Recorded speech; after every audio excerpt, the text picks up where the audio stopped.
Alright, so to take this bolt out, I put a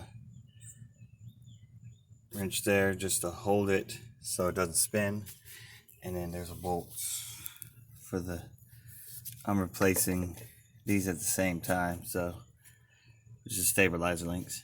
I took that bolt off too. You may have to hold it there with a ratchet or wrench, but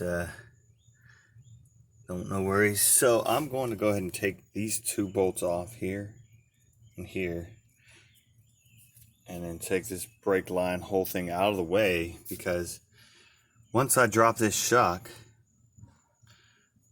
and then I take these bolts off for the control arms on here as well,